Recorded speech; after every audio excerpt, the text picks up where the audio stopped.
Bien, entonces voy a tratar de ampliarla.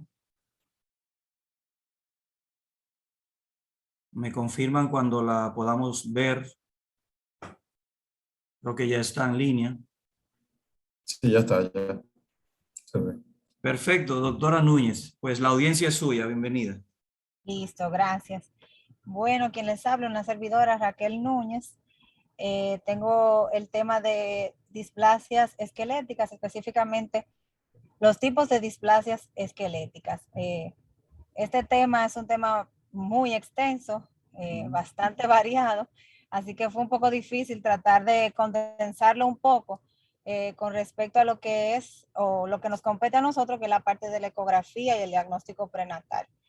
Entonces, a modo de resumen, las displasias esqueléticas son las anomalías esqueléticas que presentan alteraciones en la formación o el desarrollo de las estructuras osteocartilaginosas y comprenden un grupo de malformaciones muy heterogéneas desde el punto de vista fenotípico y también desde el punto de vista genético. Pueden presentarse de forma aislada o también pueden asociarse a otros defectos congénitos, ya sea una malformación estructural, una cromosomopatía o parte de un síndrome polimalformativo. Es un grupo de enfermedades que puede ser heredable, con más de 450 desórdenes en su lista que afectan primariamente el hueso y el cartílago, pero también puede comprometer lo que son músculos, tendones y ligamentos. Este grupo de patologías es de difícil diagnóstico prenatal por su baja incidencia. Habla de una prevalencia de 2,4 por cada 100,000 nacimientos, 23% de estos mortinatos, un 32% mueren en la primera semana luego del nacimiento y 25% puede sobrevivir. También 9,1 de cada 1,000 de las muertes perinatales corresponden a este tipo de patologías. Es fundamental que este estudio de estas patologías sea sistemático y se le dé seguimiento durante el embarazo y también lo que es luego del nacimiento. Lo más importante en este grupo de patologías es que nosotros podamos discriminar o ser de ayuda para saber si es un tipo de displasia letal o no letal, para una adecuada orientación de los padres y también del médico tratante. Y también, como mencionaba, la confirmación diagnóstica postnatal es fundamental porque sabemos que tiene su factor hereditario. Puede continuar.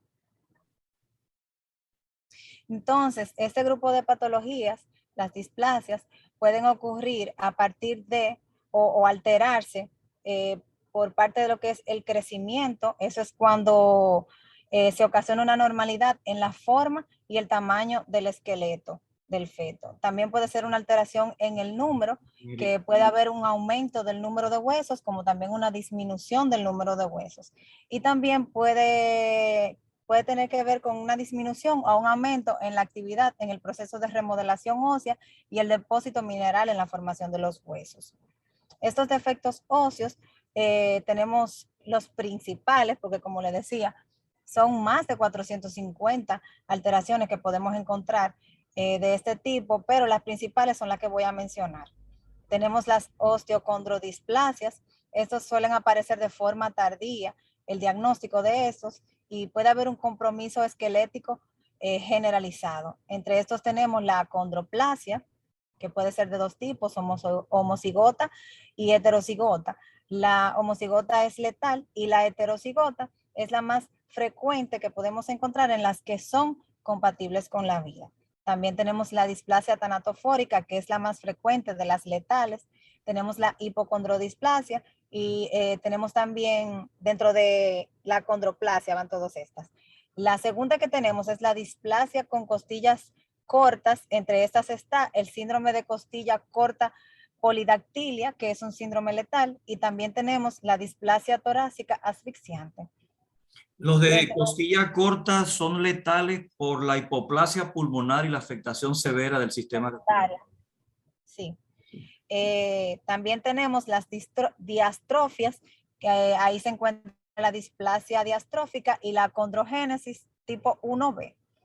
También están dentro de los defectos las colagenopatías tipo 2, ahí se encuentra la acondrogénesis letal Tenemos también la displasia con disminución de la densidad ósea. Ahí engloba la osteogénesis imperfecta tipo 1, 2, 3 y 4, siendo la tipo 2 la más letal.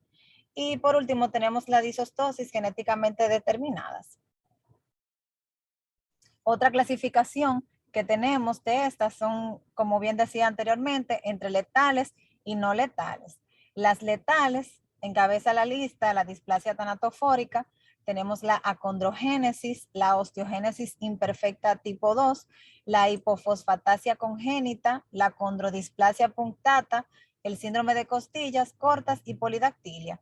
Y dentro de las no letales tenemos la acondroplasia heterocigota, que puede ser diagnóstico tardío de más de 24 semanas, entre 24 y 28, la osteogénesis imperfecta tipo 1 y la displasia torácica asfixiante. Es bueno acotar ahora, en este momento, que nosotros los sonografistas podemos determinar alteraciones óseas en número, en dimensión, en nivel de cogenicidad ósea o disminución de cogenicidad, depresión del hueso en la osteogénesis imperfecta, etcétera.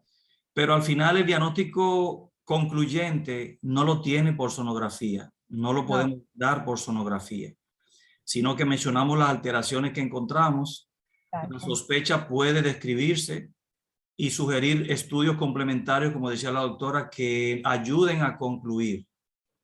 Pero es importante eso, porque fíjense la variedad enorme que existe de alteraciones, ¿verdad? Displásicas, esqueléticas. Y realmente nosotros lo que hacemos es dar una ayuda, una orientación de lo que estamos viendo alterado, qué nivel de repercusión puede tener desde el punto de vista de sobrevivencia del producto. Y luego ya entra la fase de investigación radiológica, marcadores bioquímicos, pruebas de ADN, etcétera, que puedan dar más luz para finalizar el diagnóstico concluyente. Exactamente, o sea, nuestro papel como ecografistas o como médicos de expertos en imágenes es que nosotros podamos saber cuándo hay una alteración de este tipo, no dar un diagnóstico con una ecografía que nosotros hagamos, sino con decir que hay alguna alteración en la forma, en el número, en la densidad ósea. Correcto. Cualquier tipo de esas ya es algo muy importante que podemos aportar para ese feto.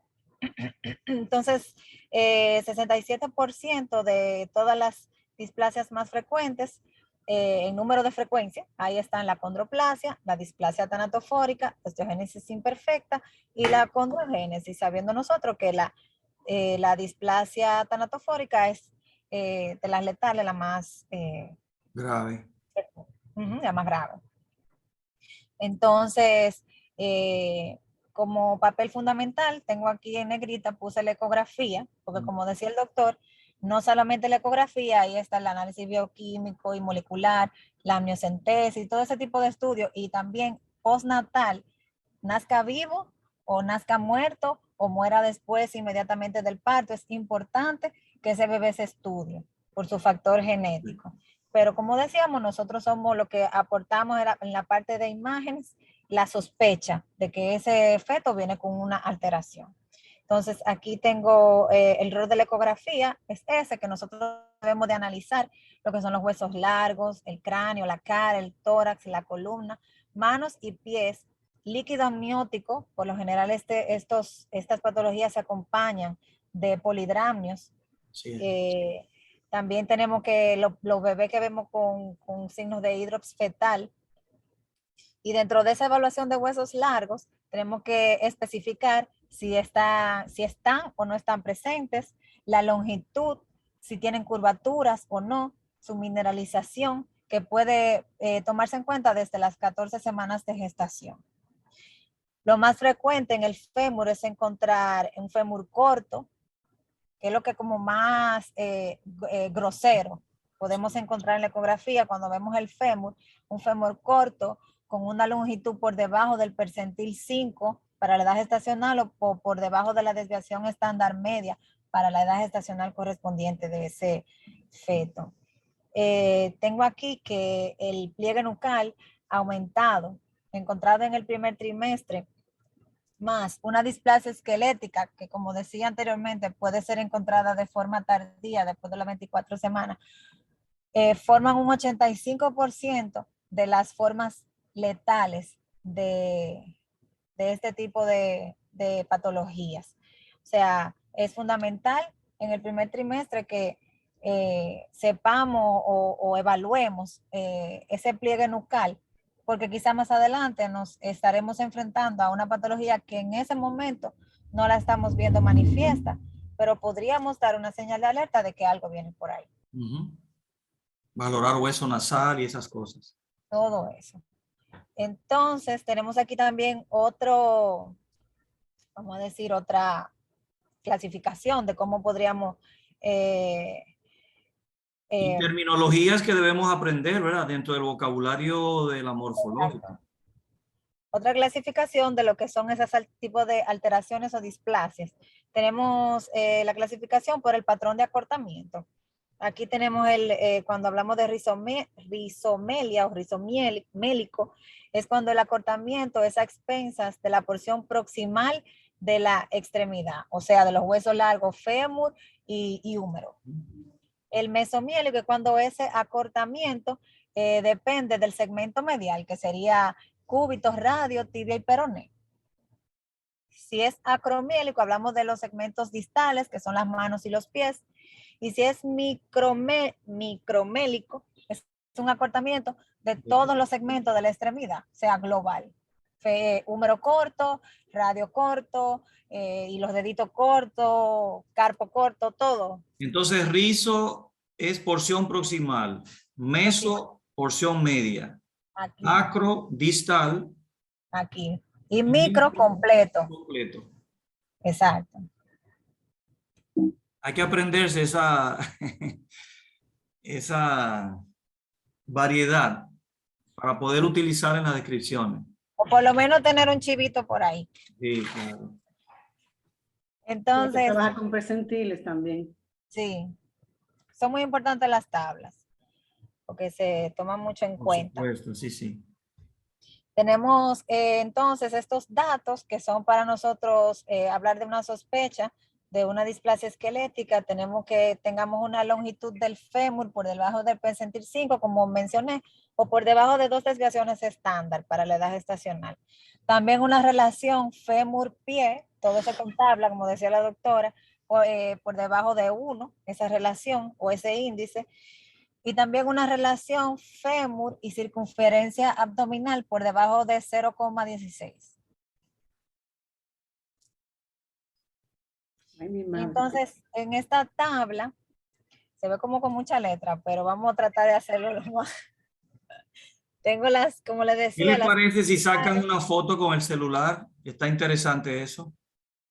Ah, también pueden. Para que la tengamos. Vamos a hacerlo, vamos a hacerlo. Que se dice características de las displasias óseas más frecuentes. ¿Qué es lo que vamos a encontrar? Exactamente. Por ejemplo, tenemos aquí en la acondroplasia heterocigota, hipocondrodisplasia. En la parte de los huesos largos vamos a encontrar rizomelia moderada tardía. En la cara y cráneo vamos a encontrar un bebé macrocéfalo moderado con un puente nasal deprimido. En el tórax vamos a encontrar normal. La columna va a tener una hiperlordosis. Manos y pies vamos a tener braquidactilia.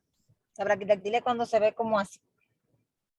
Sí, exacto. La mineralización va a ser normal en estos bebés. El líquido amniótico puede estar normal o presentar polidramios. Y en la parte de genética y patogenia, ahí entra lo que es, cuál es el cromosoma alterado. Eso no lo vamos a aprender. Para eso está la herencia y todo eso en la familia, si ha habido casos anteriores. Esto sí es importante, que es autosómico dominante. Una breve historia o preguntitas breves a la paciente de si ha habido en la familia algún caso, ¿verdad? Sí. En la displasia tanatofórica, tenemos en la parte de huesos largos una rizomelia marcada, un fémur en auricular, es el fémur que está como bien curviadito. Aquí lo vemos. Ah, usted la chequeó la conferencia. Los ejemplos, sí. Exacto. La depresión Bueno, del tórax respecto al abdomen.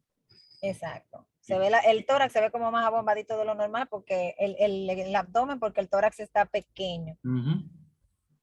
Y ahí se ve el signo del húmero, el fémur auricular. Y el polidramnios, lo mencionan mucho.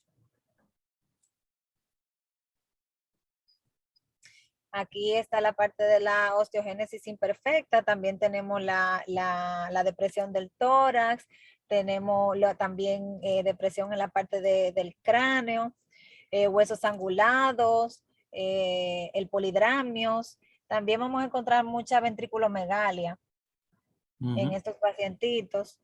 Y Y fracturas la hipo, espontáneas. y la hipomineralización, claro está. Y algunas fracturas espontáneas que se pueden observar en algunos Se casos. va a ver la disrupción en la continuidad de la cortical del hueso. Ujú. Podemos encontrarlos también superpuestos. También cuando tratan de reparar, uno va a encontrar una reacción perióstica en estos pacientitos.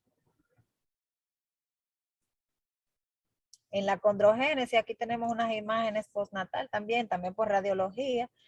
Micromelia extrema, o sea, cuando recuerden que dijimos que la micromelia es todo corto. Húmero corto, radio corto, manita corta, todo chiquitito. Hidrops, vamos a encontrar hipomineralización, macrocefalia, un tórax hipoplásico y el polidramnios también. A veces ventriculomegalia, ¿verdad? Como usted decía Sí. también. Interesante esos esquemas que usted nos ha traído, doctora, enfocando las alteraciones directas de cada condición. Eso nos ayuda mucho a asimilar el Sí, tema. doy el crédito a esas imágenes porque lo encontré en una presentación De la unidad Donald School, de Ryan materno-fetal. Donald. Encontré esas imágenes en una presentación de la unidad materno-fetal de la Universidad de Valencia. Por eso la ven así, como fuera del esquema, porque tuve que hacer screenshot, porque eso no aparece. Sí, O sea, las imágenes son muy difíciles de encontrar, de verdad. Pero la encontré así esquematizada, me gustó mucho y son muy didácticas, muy representativas. así es, le agradecemos ese esfuerzo. Entonces, aquí tenemos la acondroplasia, tenemos la rizomelia moderada tardía, la braquidactilia. Ahí hace énfasis en la fotito que está arriba a la derecha, Esta, de aquí, del ángulo frontonasal, que uno ve el aquí. abombamiento, Aplanamiento, el puente nasal. deprimido, entonces se ve todo como más bombado. El tórax va a estar normal, no vamos a tener lo que tenemos en las otras patologías. El líquido amniótico puede estar normal y también podemos encontrar polidramnios o hidramnios, como le dicen. Y como decía aquí, diagnóstico tardío de más de 24 semanas. Y aquí podemos, aquí hace énfasis en lo que son precoces, estamos hablando del primer trimestre, cositas que podemos encontrar que nos den luz. Qué importante. Sí, aquí está la aplasia del radio, en ese que el doctor señala. Es Se ve un como muy síndrome, yo creo, cortito. ¿verdad? Solamente vemos el cúbito, no está el radio. Exacto, le falta el radio. Yo creo que es un síndrome, doctor, ¿verdad? Debe de serlo porque puede acompañar de otras alteraciones. Pero Sí. como están tan chiquitos todavía y el desarrollo no ha completado, hay que esperar una segunda evaluación en el segundo trimestre, por lo menos. Mira, ahí tenemos una cráneo en un paciente, en un bebecito de 9 semanas. Tenemos una anomalía, ay, perdón, Del antebrazo, 13 semanas. exactamente. Anomalía del antebrazo, ahí se ve un pedacito de hueso, seguro que es el radio, y no tiene cúbito, pero se ve un radio chiquititico.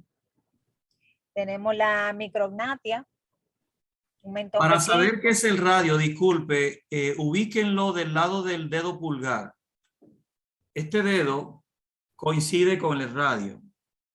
Entonces, para usted ubicar si es cúbito o radio lo que falta, nuestra guía de referencia es el dedo pulgar del bebé. Si se puede lograr observar, del mismo lado del pulgar debe de observarse el trayecto del radio, que es el hueso más interno No, el radio el más externo. No, el radio va con el pulgar. El Está radio bien, va pero con con- esto. Sí, yo sé con el pulgar, pero cuando se analizan anatómicamente es hacia afuera, ¿no? Bueno, la posición anatómica sí, es hacia adentro, en posición anatómica, sí. Sí, si usted lo tiene así, quedaría hacia afuera. Pero la referencia es que el hueso esté El pulgar. hacia el mismo lado que el pulgar. La continuidad, la conexión. Entonces también vemos ahí en la imagen que está la volumétrica, la 3D, la micrognatia, también se ve que tiene implantación baja de la oreja. Oh, sí. Tenemos debajo de eso una sindactilia. Tenemos el pie sambo, que el doctor nos dio el tip de cómo nosotros podemos encontrar, evaluar o tener sospecha del pie sambo, que si lo vemos en AP y lo vemos que va derechito, como que no debe No de debe tener verse en el mismo plano, En el exacto. mismo plano, sí. exactamente. Del otro lado a la izquierda tenemos una polidactilia, Hay 6 dedos. muchísimos dedos. Tenemos la heterodactilia, que es como si estuvieran pegaditos los otros, como los dedos así como de extraterrestre. Oh, sí. diría yo. Qué impresionante Y, esa foto. sí. Y aquí debajo a la derecha tenemos un brazo cortito, que sería una micromelia. Micromelia. Exacto. Qué bueno, doctora Núñez. Interesantísimo eso de ver en primeras etapas, que es un poco más difícil, decía, porque todavía el proceso embriológico se está dando y la formación todavía nos puede aportar un poquito más de alteraciones en el transcurso de la evaluación posterior. Por eso es importante el seguimiento ecográfico constante con estos productos para usted estar descubriendo novedades o nuevas alteraciones que pueden estar surgiendo en el proceso de la gestación. Y el polihidranio, por supuesto, como se ve aquí, no olvidar nunca que nos aporta muchísimo una buena ventana acústica para detectar las variantes y las alteraciones que puedan estar presentes. Exacto. Entonces, en esta foto tenemos un ejemplo de la ectrodactilia, que es la formita que tienen los dedos, se ve como si fueran 3 dedos solamente. Hay forma de Y, como una pinza. Como un cangrejito, parece. Ajá, exactamente. Aquí tenemos un pie sambo, aquí tenemos una polidactilia también, se ve como el dedito pequeñito ahí, sobrante. Que lo podemos encontrar así, con huesito y sin huesito, como una carnita redundante o con huesito también. Como si fuera un vestigio, ¿verdad? Algo incompleto. A veces también encontramos los no falanges, sino también metacarpos supernumerarios. Pie equino. Aquí tenemos La disminución esta importante. sería una acondrogénesis, porque tenemos una hipomineralización, abombamiento frontal, lo que decíamos del ángulo, pero por lo general es por una depresión del hueso nasal, la hipoplasia torácica y la micromelia. Ustedes ven lo pobre de la ecogenicidad ósea en estos casos. Sí, Eso llama mucho la atención, que usted pasa de una embarazada normal a esta embarazada y de repente dice, no se ve ecogénico. falta ganancia, falta vitalidad, este hueso está pobre de vitalidad y eso es por disminución de la ecogenicidad.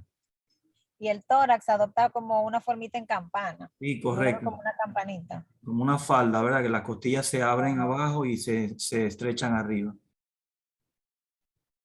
Muy interesante. Aquí también tenemos un húmero corto y el fémur corto en forma de auricular. De auricular de los teléfonos que conocemos nosotros, porque los muchachos de ahora no saben que eso es teléfono. Así es. Eso no es. Cuando midamos lo que esté normal y vayamos a la tabla e imprimamos esa tabla con 1 o 2 elementos que nos puedan orientar la edad gestacional, entonces ustedes hacen estas mediciones de fémur y húmero para que ustedes vean que van en coincidencia. Micromelia, que es decir, 4 extremidades afectadas de la misma manera. Fíjense que la edad gestacional anda cercana, 17.0, 17.4. Ujú. O sea que hay un acortamiento generalizado, una micromelia, pero van de la mano en la parte ósea fémur y húmero.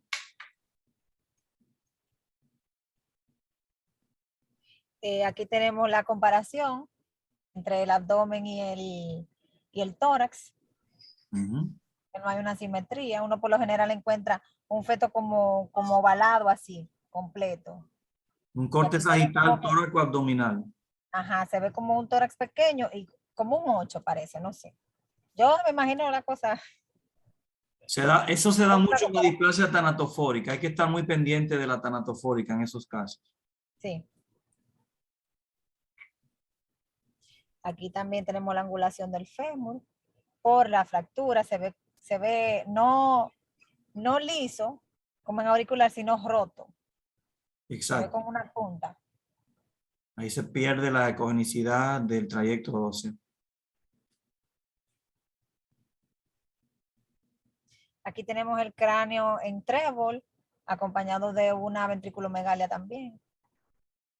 Eso por depresión craneal, por hipomineralización. Esa es moderada, bastante evidente. Aquí tenemos una comparación de la vista por ecografía y el pacientito cuando nace con la depresión del hueso nasal. Ese es un pacientito de acondroplasia. Aquí también tenemos un ejemplo. Se ven todos los miembros cortitos. Exacto. Una Se ve la micromelia y depresión una macrocefalia. del tórax, la macrocefalia se ve, la prominencia frontal, Ujú. tórax pequeño, un abdomen abombado y extremidades generalizadas cortas. Y aquí tengo la bibliografía de donde encontré toda la información. Muy bien, vamos a abrir micrófonos todos, por favor, para darle un fuerte aplauso a la doctora Núñez. Excelente. Ay, gracias. Trabajo. Excelente. Excelente. Hizo un resumen bastante bueno Muy porque didáctica. es un contenido extenso el que se refiere a... Sí, ese tema es largo. Sí, ella pudo lograrlo bastante bien, así que la felicitamos, doctora, y agradecido de ese Gracias. tiempo dedicado para nosotros. Bien, la doctora Herrera en línea. Me voy directo con el tema de la doctora Margarita Herrera.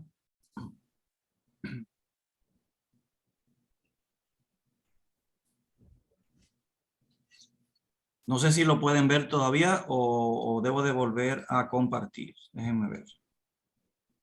No, no se Todavía ve. no se ve.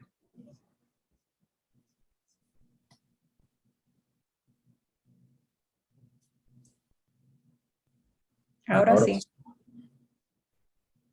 Muy bien, doctora Herrera, bienvenida. Un placer siempre recibir sus trabajos, que sabemos que cuestan horas de investigación y es parte del entrenamiento para formarlos a ustedes mismos también.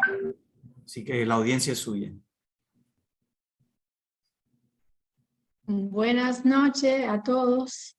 Mi tema de hoy es síndrome de Body Star. Podemos seguir, doctor.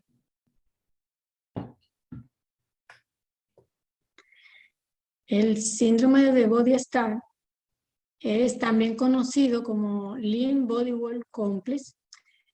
Es una malformación rara y letal, normalmente diagnosticada en el primer trimestre de gestación, y está caracterizada por un defecto importante en la pared abdominal con obstrucción variable del contenido visceral, un cordón umbilical corto o ausente, y el feto se adhiere a la placenta, como se puede apreciar en la imagen.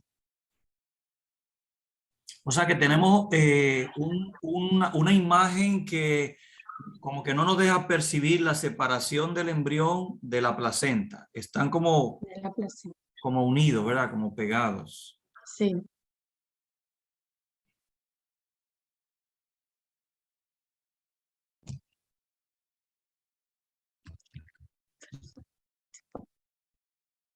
Adelante.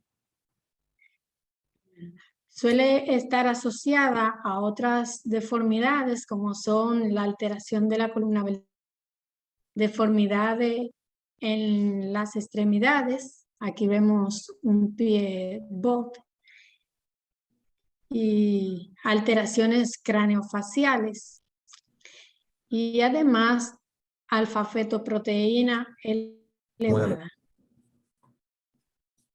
Muy bien. Decía que en el primer trimestre se pueden ir observando algunas cosas, pero siempre es bueno darle seguimiento a estos pacientes. No nos conformemos con una sola sonografía para concluir el diagnóstico. A la espera de que se culmine el proceso embriológico y que nosotros podamos ver en definitiva hasta dónde se produjo la malformación y qué cosas nos va a incluir esa malformación.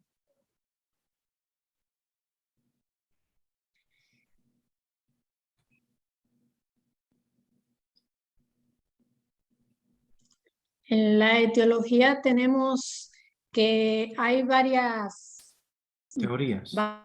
ideas planteadas, pero la más acertada es la disrupción vascular y el mal desarrollo embrionario con defecto en los pliegues cefálicos, caudal y lateral.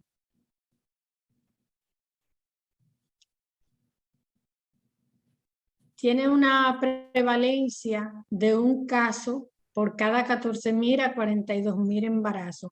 Aunque a veces hay discrepancia en estos valores porque se ha asociado los abortos espontáneos del primer trimestre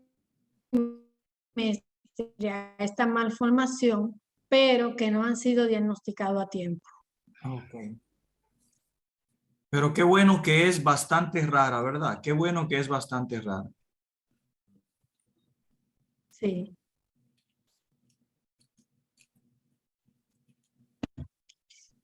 El diagnóstico se realiza mediante sonografía prenatal a partir del primer trimestre, aunque el definitivo es por valoración anatomopatológica.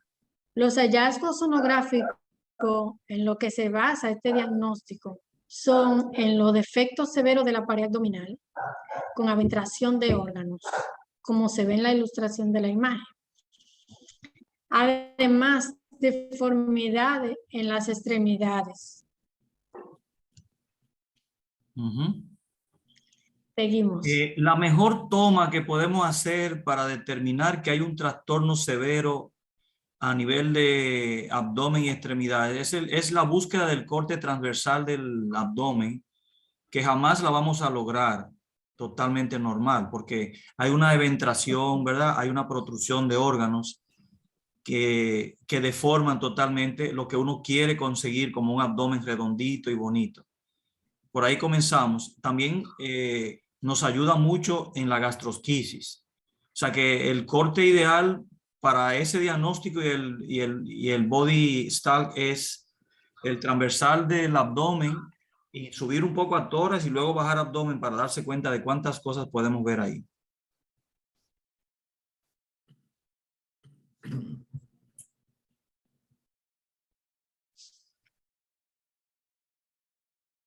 Otros hallazgos son el cordón umbilical corto o ausente y vemos también el feto, cómo se adhiere a la placenta. También en el 71.4% la translucencia nucal está por encima del percentil 95. También vamos a encontrar la cifoescoliosis. Y muchas veces un cordón de la dos. arteria. Exacto. Se va la señal.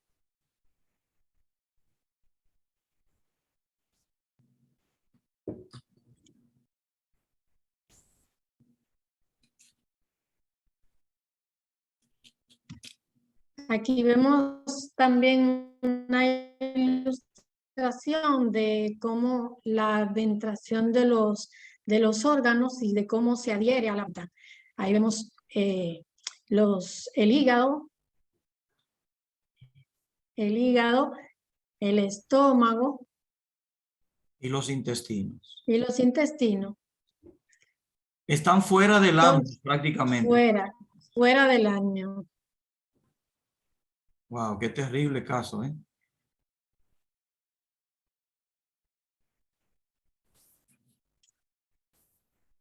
Seguimos.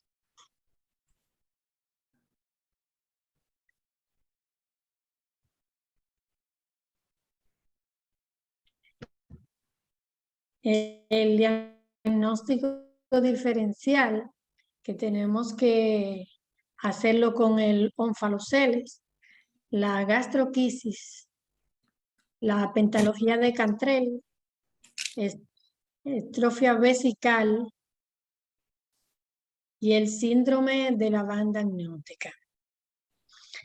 Aquí es muy importante que tengamos en cuenta la inserción del cordón umbilical, teniendo en cuenta que en el onfaloceles y en la pentalogía de Cantrell, el defecto lo vamos a tener en la línea media. En la gastroquisis es paraumbilical, generalmente al lado derecho. En la estrofia vesical es en infraumbilical. Claro. Y en el síndrome de la banda amniótica es en la línea media. El que más difícil debe ser para mí es la pentalogía de Cantrell. De todos esos casos. Ahí tenemos que hacer varios cortes y planos, ¿verdad, doctor Cuevas? Usted que ha visto tanto en la maternidad. Sí, correcto. Creo que la pentalogía es la que pudiera ser el versus más difícil de todos. Porque En relación al miembro complejo para el que ella está hablando, sí. Pero aquí, por ejemplo, en este caso, no hay afectación de extremidades.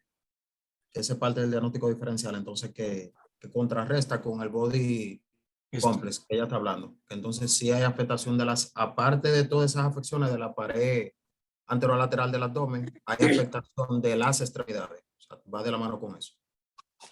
O sea que en el síndrome que ella está presentando sí hay afectación de extremidades por una tracción severa de esos miembros. Sí. Extremidades inferiores principalmente, aunque las extremidades superiores también están afectadas. En la pentalogía básicamente es protrusión de órganos. Afección del diafragma, tercio superior del esternón, tercio medio del esternón y corazón. Se concentra todo aquí en la parte anterior del tórax hasta el diafragma. Todo se ve flotando en el extremidades. Y el corazón se ve latiendo fuera del cuerpo. Hasta afuera, sí, se ha llegado a ver casos de que quedan totalmente afuera. Es muy impactante ese momento para uno. Ese caso que la autora está presentando son patologías muy groseras, de valoración súper difícil. O sea, honestamente, la valoración es muy incómoda porque llega un momento en que como que no se entiende el producto. Porque está todo flotando, hígado por un lado, riñones, intestino. O sea, por eso ella muy bien explica aquí que parte del diagnóstico diferencial se hace justamente con esta patología de la gastroquisis, de los onfaloceles, para tratar de diferenciarlo, porque es cuesta arriba, honestamente. Hay que dedicar buen tiempo y mucha concentración y mucha anatomía delimitando las cosas. Pero qué bueno que el diagnóstico diferencial está puesto ahí en nuestros ojos, porque así nos damos cuenta de qué manera podemos diferenciar y podemos ir descartando cosas. Por descarte, exacto. Doctor, en esos casos, por ejemplo, el cordón umbilical ¿está normal o no? ¿En cuál de ellos? Porque hay varios. En el caso que está diciendo la doctora. En el caso del body stalk. Corto, es un cordón corto. Yo digo, pero tiene sus tres elementos, o puede tener alguna que otra alteración el cordón. Puede ser de dos vasos, puede escasear enormemente en el ambiente del líquido amniótico y por eso se considera un cordón corto, porque está traccionado. Y como hay un adosamiento del cuerpo fetal hacia la placenta, de partes fetales hacia la placenta, a veces no te permite ver fácilmente el trayecto del cordón, a menos que tú pongas Doppler color para contribuir con la verificación y presencia del cordón. Es un cordón que generalmente no supera los 10-15 centímetros. O sea, 10 centímetros como mucho. Un contorcito es un cordón bien corto. Ok, gracias. Siempre. Lo bueno que es un caso bastante raro, como decíamos. Bueno, el tratamiento, no existe una intervención terapéutica para estos fetos, por lo que se recomienda la interrupción del embarazo.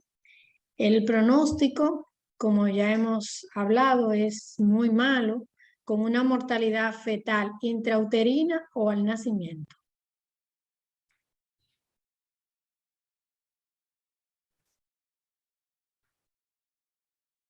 En conclusión, vamos a decir que esta anomalía es un defecto congénito letal, como ya hemos dicho, cuyo diagnóstico debe realizarse durante el control prenatal.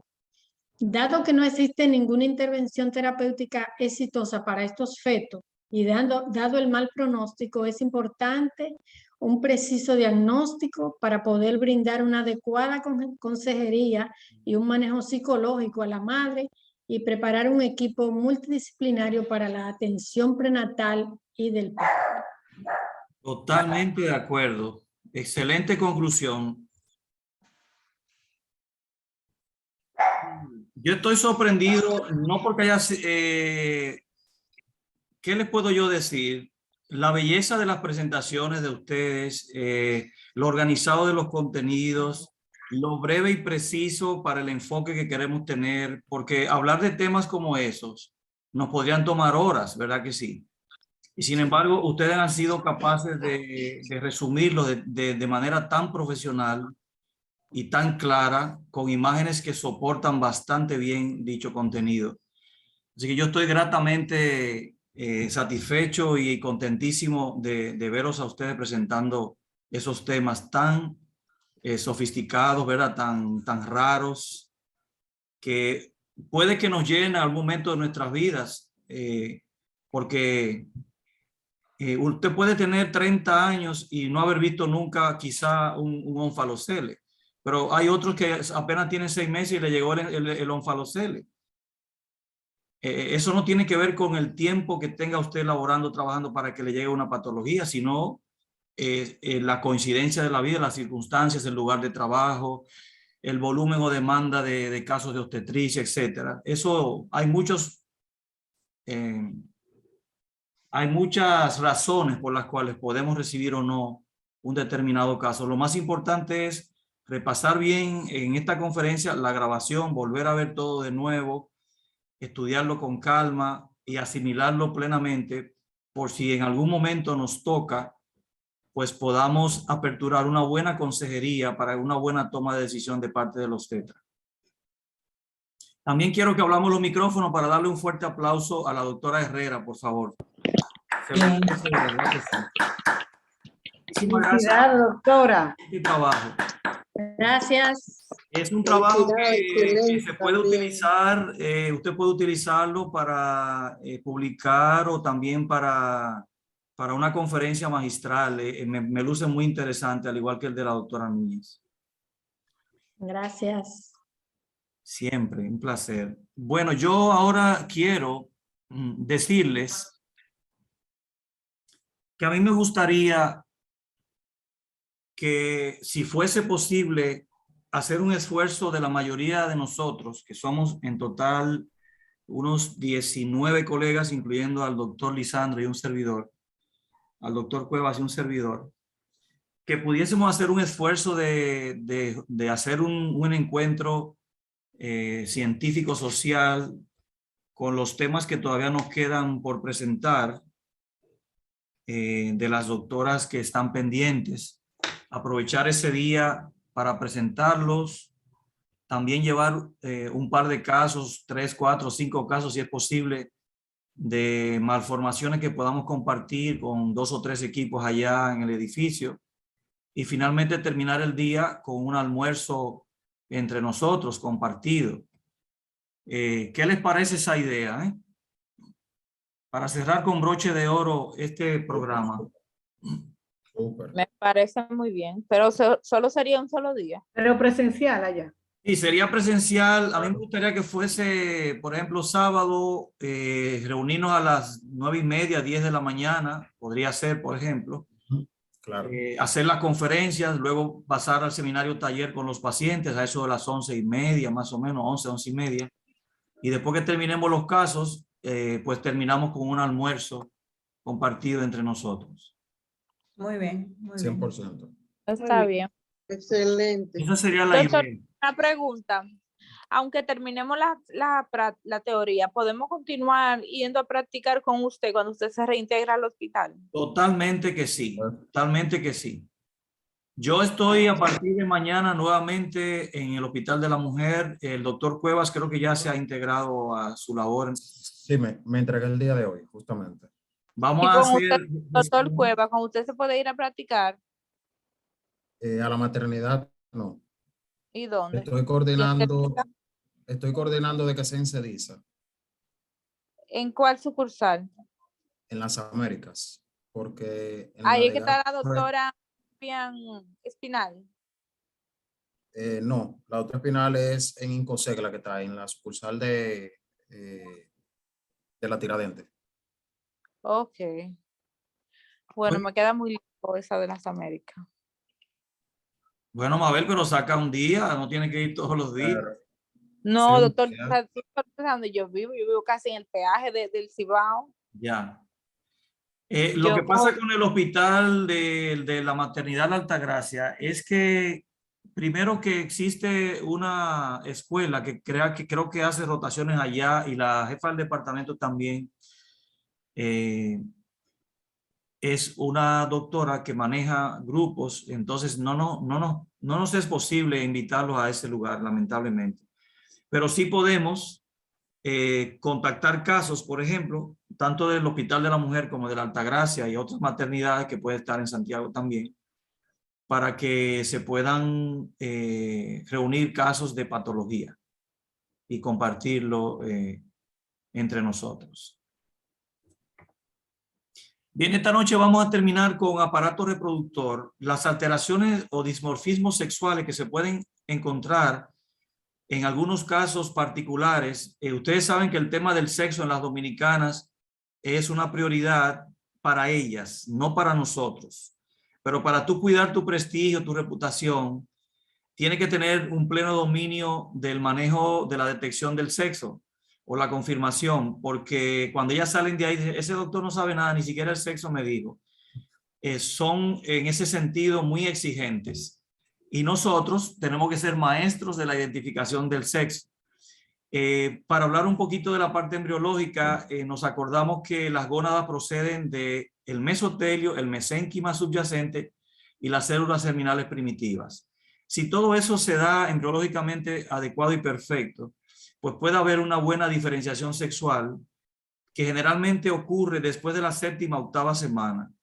En las primeras etapas, semana cuarta, quinta, etcétera, todavía las gónadas son indiferenciadas. Pero hay algo importante. Aunque el sexo pueda ser una prioridad en determinada paciente, tenemos mucho tiempo y muchas oportunidades de reevaluar durante el proceso de la gestación y confirmarlo 100% mejor en una etapa un poquito más avanzada. Porque si la paciente está en su primer trimestre, como muchas veces quieren, con semana 8, semana 9, semana 10, no hay prisa de adelantarse a ver un sexo para confirmar nada, porque todavía el proceso está bastante pequeño, muy poco visible, quizás un poco diferenciado en algunos casos, escaso líquido, lo que sea, cualquier otra circunstancia. Por eso es que es bueno aconsejar a la paciente y decirle, mira, vamos a esperar en las siguientes sonografías que te van a tocar, en especial después de la semana 16 en adelante. Yo siempre he dicho que entre las 18 y las 22 es el mejor momento. Primero, por la buena cantidad de líquido amniótico y segundo, porque ya la diferenciación sexual y el crecimiento de las gónadas, de los genitales externos e internos, está mucho más desarrollada. Y como decía, a partir de las séptimas semanas que adquieren un carácter diferenciado.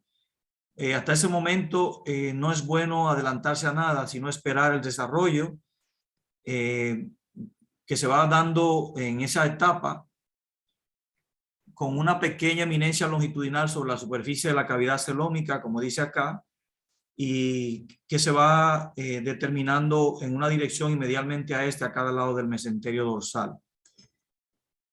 El desarrollo de los genitales será distinto para el varón que al de la mujer y se relaciona íntimamente con la estimulación hormonal que ocurre entre uno y ambos sexos, aunque sabemos que la diferenciación la determina, por supuesto, los autosomas sexuales que se van desarrollando desde el punto de vista de los cromosomas. La diferenciación sexual comienza desde el primer momento durante la concepción con el establecimiento del sexo cromosómico. Los autosomas sexuales, que son los que completan la cantidad de cromosomas, son los que nos van a establecer el desarrollo de las gónadas y si va a ser hembra o varón. Las malformaciones congénitas del aparato son frecuentes, se pueden producir en la vida intrauterina y algunas pueden pasar desapercibidas, como por ejemplo el hermafroditismo, el micropene, etc. Y por la gravedad o magnitud pueden comprometer la vida con infecciones, con hematuria, litiasis o deterioro de la función renal o sexual. Muchas de ellas no tienen tratamiento y pueden buscarse alivio asintomático, pero se pueden corregir también en la etapa postnatal mediante procedimientos quirúrgicos y se pueden establecer también confirmaciones mediante estudios ecográficos y de otra índole. Aquí podemos ver algunas malformaciones mullerianas que se dan en el sexo femenino, que ya nosotros la hemos aprendido en la parte de la ecografía obstétrica y ginecológica, especialmente en ginecología cuando hablamos de útero unicorne, de un solo cuerno, con una sola trompa y un solo ovario, útero unicorne comunicante, donde existe una trompa y un ovario mucho más acentuada que el otro lado, que comunica con el lado contralateral. Y así vemos útero didelfo con un septo vaginal y un útero bicorne unicolis donde existe un solo cervix, y aquí donde es bicorne bicolis donde existen dos trayectos cervicales y dos vaginas, y un útero septado donde se separan las cavidades por un septo o tabique completo. También tenemos la hipospadia, que es una alteración congénita del pene en el cual el orificio uretral se observa y se determina en la parte inferior ventral cercana al periné. Puede ser de diferentes tamaños o localizaciones, muchas veces en el glande, otras veces en el trayecto medio, el trayecto superior y muchas veces casi completa. La hipospadia produce salida de la orina por debajo del miembro, porque no hay conexión completa ni apertura directa hacia la salida del glande. Aquí podemos ver algunos casitos que está por debajo del orificio y la salida de la orina, el meato, como está incomunicado hacia el exterior, pues sale directamente por la zona ventral. Aquí también la tenemos, en la parte superior. Doctor, ¿y eso se puede ver ecográficamente? No creo que se pueda ver ecográficamente esa alteración, a menos que el feto en el momento que... Orine en el momento. Exactamente, eso te iba a decir, que vas a ver que el jet no sale desde la punta, sino desde la parte inferior del trayecto truncal de los cuerpos cavernosos y esponjosos. Entonces ahí sí tú te darías cuenta que, pero eso es algo, imagínate, una circunstancia que puede ocurrir escasamente o raramente. Sí. Tenemos una hipospadia peneescrotal también muy cercana a la zona inferior, muy cercana al escroto, y la perineal por debajo del escroto. Básicamente, quien detecta o determina al final la alteración es el perinatólogo que recibe el bebé en la mayoría de los casos, porque ellos estudian mucho los genitales externos, el himen imperforado, el ano imperforado, la hipospadia o la epispadia, que la epispadia es lo contrario, que es apertura por la parte superior o dorsal del miembro, que lo vamos a ver ahora. La epispadia es una deformidad congénita de los genitales externos y de la vejiga, que muchas veces puede acompañarse de distrofia vesical por la apertura completa que afecta la propia vejiga y que es un desarrollo incompleto de la superficie dorsal del pene con localización ectópica del meato uretral, el cual va a estar por la parte superior. No cabe duda que para hablar de epispadia también podemos incluir el tema de la distrofia vesical, porque en la mayoría de los casos se asocia una con la otra. Aquí tenemos una foto, por ejemplo, cordón umbilical por encima. Esta deformidad pudiera así verse y confundirse incluso con posible gastrosquisis, por ejemplo, se puede confundir en el caso de que no sea un experto quien esté manejando la información visual ecográfica. Y la distrofia de la vejiga, que como es una malformación de la vejiga y uretra, pues la vejiga se gira hacia adentro y afuera, y la uretra, que es el canal que lleva la orina, no se forma completamente. De ahí que la imagen sonográfica también va a estar alterada por la protrusión o extrofia de la vejiga y la salida del meato uretral por debajo de esta, hacia la superficie ventral del pene. La criptorquidia todos la conocemos, falta de descenso testicular completo o incompleto, unilateral o bilateral, que generalmente por sonografía sí podemos observar el saco escrotal y el contenido de ese saco escrotal con la presencia de ambos testículos ya descendidos. Siempre es bueno ver su rafe medio, la presencia de esos elementos hiperecogénicos que están ocupando la zona anecoica del saco escrotal que contiene líquido y que nos da la seguridad de que ambos han descendido. En ese caso no vamos a hablar de criptorquidia, pero si nos da la oportunidad de en un bebé ya prematuro tardío, 35, 36 semanas en adelante, y que podemos estar identificando el sexo, y de repente vemos ya que uno de los dos está ausente, que no ha descendido, podemos hablar de criptorquidia unilateral por falta de descenso del testículo derecho, del testículo izquierdo. Y eso muchas veces la madre cuando recibe el bebé o el perinatólogo también, al palpar el saco escrotal se da cuenta que falta uno de los testículos. Entonces, por sonografía, como ustedes van a ver ahora, esta es la palpación que hace, por ejemplo, la madre o el perinatólogo buscando evidenciar que solamente hay uno que ha descendido, como se ve aquí claramente. Visualmente vemos que este saco está ocupado, el lateral izquierdo, pero que el del derecho se ve vacío, se ve colgando el tejido blando. Y eso es lo que nos llama la atención entonces para indicar la ecografía testicular que confirme el diagnóstico de la criptorquidia.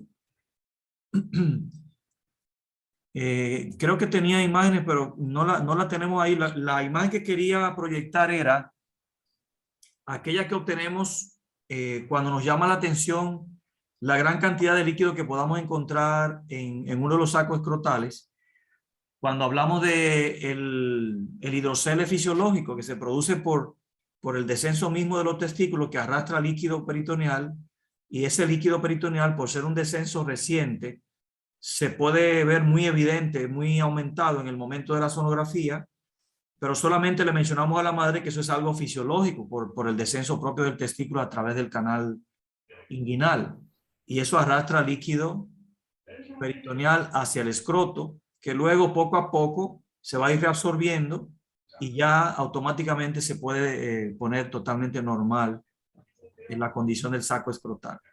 Si el niño nace y todavía el saco escrotal está un poquito abultado por la excesiva cantidad de líquido, se le recomienda a la madre, eso se le puede dar como una recomendación durante el hallazgo del hidrocele fisiológico, que puede poner compresas frías en la bolsita del bebé por pequeños momentitos, con compresa fría, y eso ayuda a que se recoja más rápidamente el hidrocele, el líquido acumulado. También tenemos la agenesia del genital externo. Es poco frecuente la ausencia congénita del pene por la falta de desarrollo del tubérculo genital, que resulta de algunas alteraciones en la interacción del ectodermo y el mesénquima.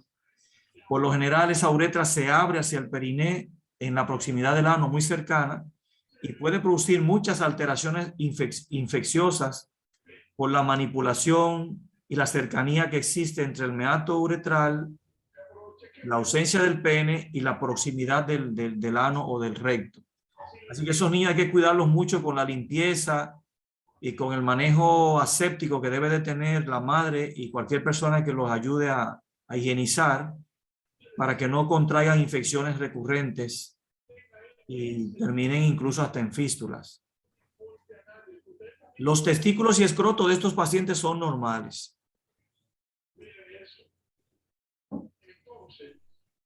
También tenemos el pene doble o bífido, por un desarrollo que se produce por la falta de fusión de las dos partes del tubérculo genital. Esta formación de dos tubérculos origina un pene doble, como se ve aquí en la imagen. Eso pudiéramos verlo por ecografía, por la buena ventana acústica que pudiéramos tener con el líquido amniótico. Este es un micropene prácticamente. Este es el pene doble, pero este es un micropene.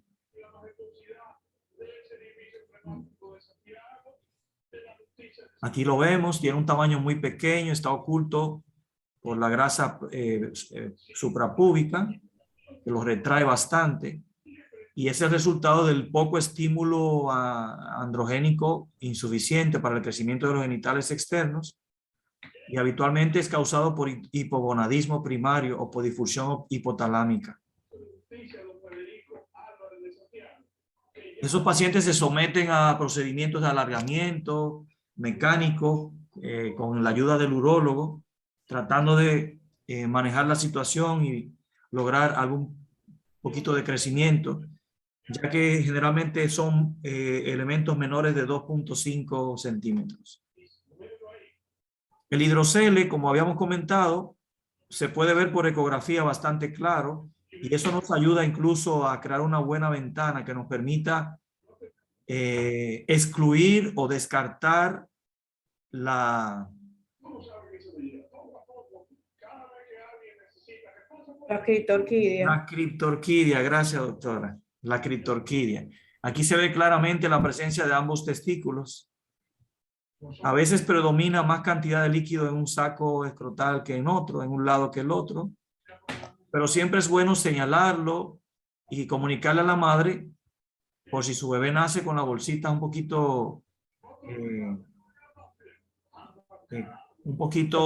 alteradas, ¿verdad? Que ella sepa que se trata de esa situación que se va a revertir en corto plazo. La fimosis es cuando hay dificultad o imposibilidad de retraer el prepucio porque no hay apertura del trayecto de la parte blanda del miembro del pene.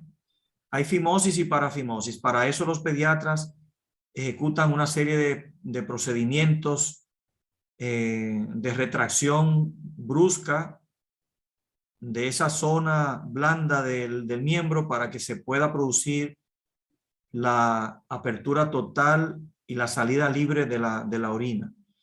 Cuando el niño presenta la fimosis y hace intento de orinar, la estenosis del meato no le permite salir completamente la orina y se infla totalmente la parte superior y superficial del miembro.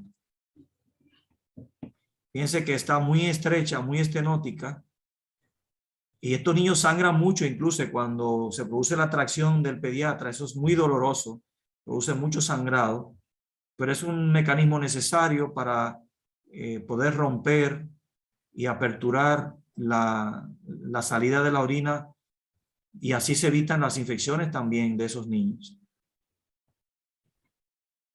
El pseudohermafrodita masculino son varones que genéticamente están cromosómicamente siendo varones, pero la producción de testosterona es inadecuada para que el desarrollo de los genitales masculinos se pueda producir adecuadamente, y los conductos mesonéfricos no se diferencian.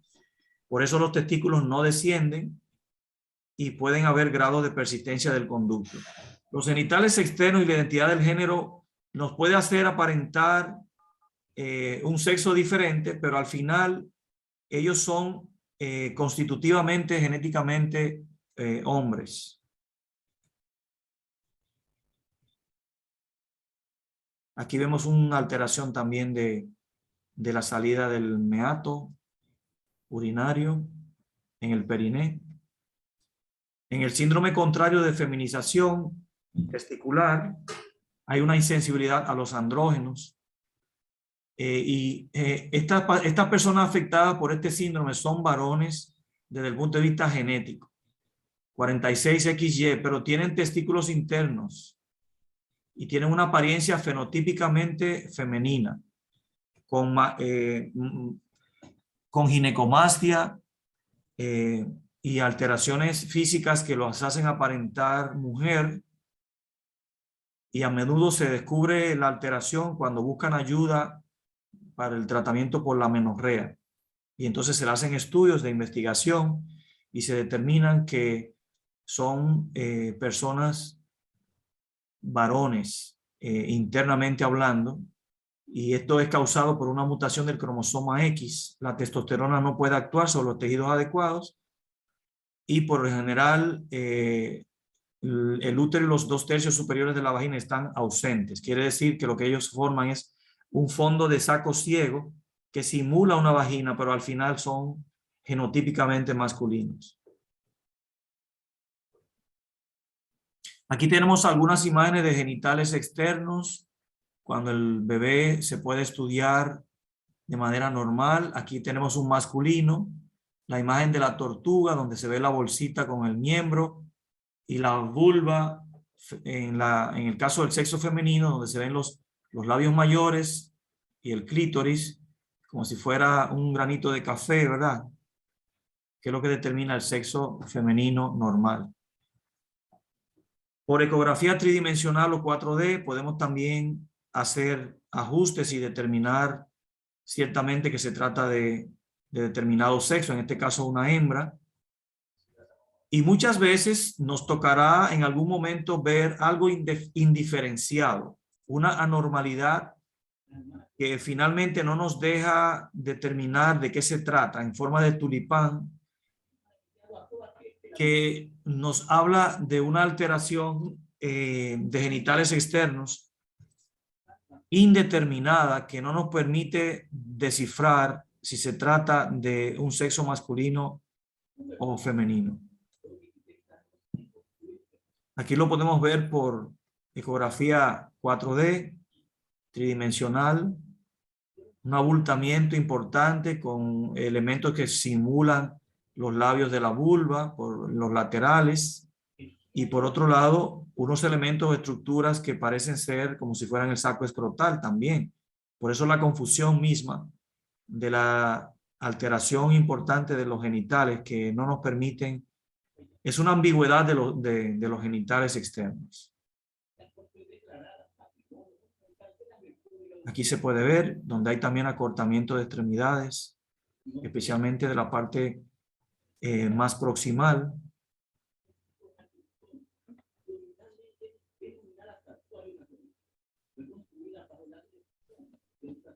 Muy bien, hasta ahí el contenido de esta parte. Agradecido siempre de la atención de ustedes. También felicitarlos, por supuesto, por la finalización parcial, diría yo, porque todavía nos quedan algunos temas que tenemos que compartir con ustedes en ese día que nos espera. para darle la oportunidad a los colegas que todavía no lo han hecho, que lo puedan presentar en ese momento. Lisa, ¿tienes Doctor, algo que acotar? doctor, Adelante. recuerde mi tema, no me lo he puesto. ¿Quién me habla? Mabel Madera. Mabel, el tema lo vamos a dejar, yo te decía, para el encuentro. Sí, pero que no me lo ha asignado. Ah, ok, qué buena observación me has hecho hoy. Cuando nos separemos de la reunión, vamos a conversar en privado para yo pasártelo. Ok, y otra pregunta. Doctor, ¿en el nuevo edificio hay biblioteca con libros? Mira, yo tengo el área habilitada, pero todavía toda la información que yo tengo de libros la tengo en el edificio viejo. Incluso me han regalado, déjenme presentarles esta noticia tan buena, que me han regalado este manual que va a pasar a formar parte precisamente de la biblioteca, donde tenemos mucho material, tanto en digital como también en físico. Este manual de ecografía de malformaciones fetales de Nyberg y McGaha, sí, es uno de los más completos. Me han hecho un regalo valiosísimo y lo voy a poner ahí en la biblioteca de disposición para que puedan revisar en cualquier momento lo que necesiten. Sí. Al igual que otros manuales que yo tengo de Ian Donald, del doctor Asim Kurjak,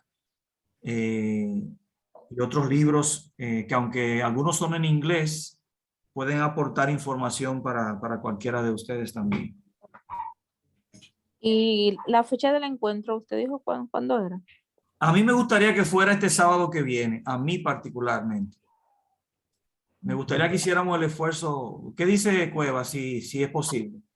No, adelante este sábado nos reunimos allá. Sí, yo creo que este sábado es el día ideal, máximo que estemos ahí todos a las 10 de la mañana para que entre 10 y 12 presentemos los temas y hagamos unas buenas evaluaciones de 2 o 3 casitos que podamos llevar.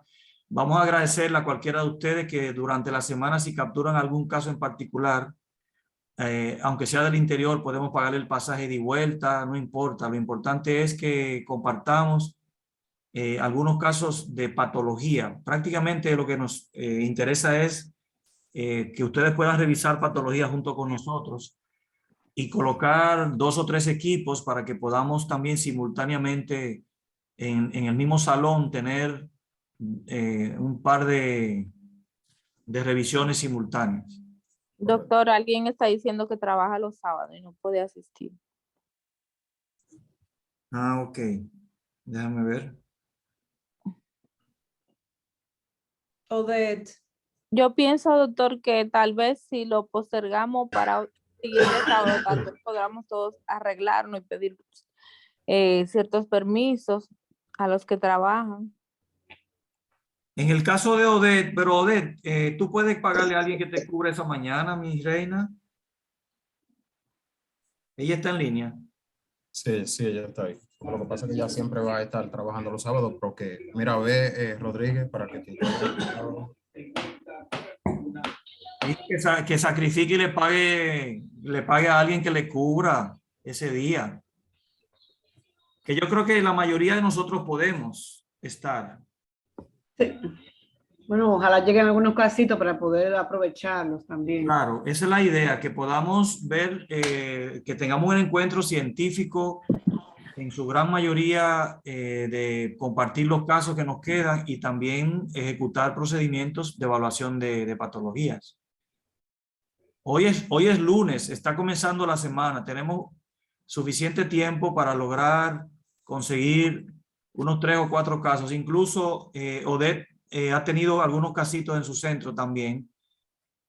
Y yo mañana me entrego a la maternidad, que voy a subir a las salas de internamiento para ver si podemos lograr conectar con esos casos.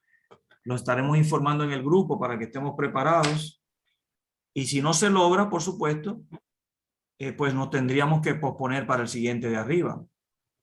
Sí, porque hay más personas que están inscribiendo que no pueden ir. Entonces yo pienso que yo realmente para mí también es muy rápido, ya que yo no tengo el tema todavía. Mi computadora se le rompió la pantalla, entonces yo tendría que prepararlo en el trabajo, el tema. Y para mí sería muy rápido también que sea este sábado. De verdad, es rápido, sí. Y tengo cita médica este sábado. Muy rápido, con una semana de antelación. Oye, pero ustedes tienen una agenda muy No, cargada. no, doctor, hoy es Muy el lunes. apretada, muy apretada. Hoy es el lunes y ya mañana es martes. Entonces ya sería el sábado.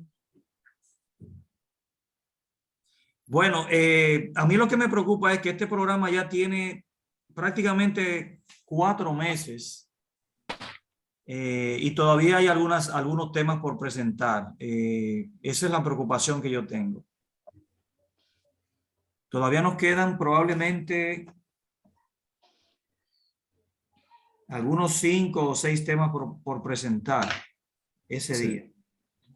Pues serían, ¿usted no cree que son muchos temas para presentar en un solo día y luego practicar para personas que van? No, si comenzamos a las 10 de la mañana, a más tardar, por supuesto, es un horario que pongo por lo que está en el interior, no porque no podamos llegar más temprano. Es que hay gente que vive en el interior, incluyendo Nagua, Santiago, prácticamente los santiagueros son los que están más distantes y Nagua también. Y la doctora que está en Salcedo, creo que es García. Sí, por aquí estoy. Exacto, entonces hay que darle oportunidad a ellos de que puedan integrarse en un tiempo prudente y que podamos entonces compartir. A las 9 estaría bien, doctor, para... Yo pienso, doctor, disculpe, que sería al revés, que sería mejor, a ellos se le haría más fácil llegar más temprano para no irse tan tarde. Exacto. Sería más favorable. Bueno, escuchemos opiniones. Yo prefiero que sea así, como ella dice, comencemos más temprano. Eso soy. ¿Y ustedes están seguros que a las 9 de la mañana ustedes van a estar aquí? Todos. Bueno, yo he estado allá a las 8:30 en Santo Domingo y en Santiago. Ah, excelente noticia. Muy bien, muy bien. Pero, no sé, doctor, ¿usted no cree que nos falta un poquito más de práctica? Porque se saltaron unas cuantas semanas de práctica, entonces podríamos, esa es una opinión mía, hacer práctica esta semana y dejarlo otro para 15 días. Es que, mira, yo creo que ya la primera parte que implica el conocimiento de ejecutar una morfológica con todas las de la ley, ya ustedes la conocen de cabo a rabo. ¿Qué es lo que se hace en una morfológica de un bebé normal? Los casitos de algunos casos patológicos se aparecen porque como no han aparecido tanto, hemos visto, bueno, casi nada, como quien dice de eso. Pero eso es lo que estamos tratando, de compartir casos de patologías. Incluso el hecho de repetir una actividad como esa no se escapa, o sea, no está fuera de que se pueda realizar, porque la continuidad tiene que mantenerse hasta tanto ustedes puedan lograr. Pero déjame decirte algo. En la capacitación jamás va a ser posible que tú puedas lograr jornadas que te garanticen ver todos los casos de anomalías congénitas. No, claro. No, Sí, claro. eso lo vas tú a recibir en tu propio lugar de trabajo y con todo el background de contenido y de información que tú has aprendido. Es que tú vas a sacar de abajo para tú ratificar o confirmar que tú estás ante una displasia tanatofórica, que tú estás ante un body star probable, que tú estás ante un falocele. O sea, no sé si me entiende lo que le estoy diciendo. La parte más importante en primera fase era dominar el protocolo de cómo ejecutar una morfológica completa y correcta, normal, y cómo describirla. Incluso le mandamos formatos de descripción de reportes. No, inclusive, doctor, ustedes están también. Inclusive que ese intercambio de información entre ellos y nosotros se va a prolongar por meses, porque Claro. eso es así. O sea, luego que usted finalice un diplomado, ese intercambio de información de fotos y videos de los casos que ustedes estén valorando se prolongan por meses, 6 meses, 7 meses, 1 año, diría yo. O sea, hasta que usted ya tenga la certeza de lo que usted está viendo. Pero esa comunicación con nosotros no puede, no para. ¿Entiendes? Si usted así le preguntan al doctor Bachey y a mí, a nosotros siempre se nos envían imágenes y videos de malformación que no comparten para que más o menos nosotros le demos una idea de qué están viendo. Entonces eso va a prolongarse por meses. Y ahí la Por eso pasamos al que propio grupo también. esa comunicación Ya no se va con a cerrar. nosotros siempre queda por el tiempo. ¿Ok? Queda a través del tiempo. Para que no se sientan solos. La idea de la actividad de seminario, taller o de encuentro científico es que podamos ver casos que nos puedan llegar para sumar aprovechamiento del diplomado, para sumar. Eso es lo que queremos, que cada vez que tengamos la oportunidad de hacerlo, lo hagamos. Doctor, ¿y ustedes no tienen intercambio con otras escuelas de sonografía ya? Para casos así de didácticos, de malformación y esas cosas. Sí, la sociedad tiene un chat, un grupo.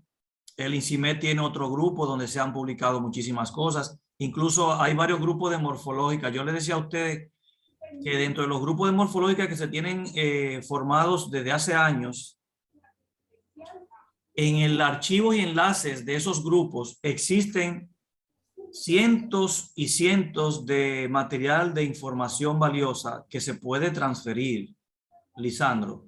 En los grupos anteriores que yo he estado revisando, ahí hay una cantidad enorme de material informativo, tanto en fotos y videos, que se han ido compartiendo a través de los años, que pudieran transferirse, algunos de ellos importantes, a este grupo para que ellos también se retroalimenten desde el punto de vista de patologías.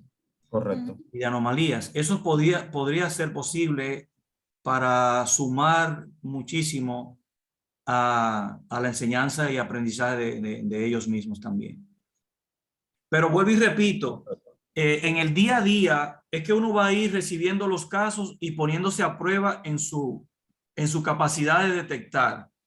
Y la interacción que ustedes tienen con nosotros les va a ayudar también a confirmar lo que están viendo. Mandar un escaso video, un videito breve o unas acotaciones importantes desde el punto de vista de hallazgos sonográficos, ya sea por fotos o material de soporte que nos permita a nosotros sustentar la sospecha o confirmar que se trata de otra cosa.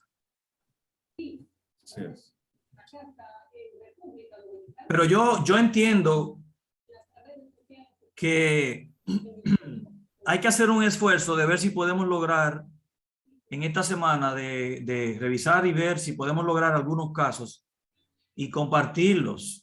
De los 17 que puedan ir, qué sé yo, 14, 15, es un récord, es un éxito. Porque sabemos que los compromisos afectan, pero como se trata de un evento científico, social, también tenemos que hacer el esfuerzo, porque es para beneficio de nosotros todos. Y que estemos todos. Y que estemos, ojalá que estemos todos, porque la idea es que compartamos los casos y que veamos cómo cada quien se desempeña y que las debilidades que podamos observar en ustedes las podamos ir subsanando directamente allí. Entre tanto, los afectados en el día de hoy, todas estas lluvias, las viviendas 46. Muy bien, entonces, finalmente, Lisandro, vamos a hacer un esfuerzo a partir de mañana mismo de capturar, de conectar con los grupos que tenemos para ver si podemos agendar unos cuantos casitos que nos permitan aprovechar ese día. Perfecto, no hay problema. Vamos a verificar. Bueno, pues por el grupo no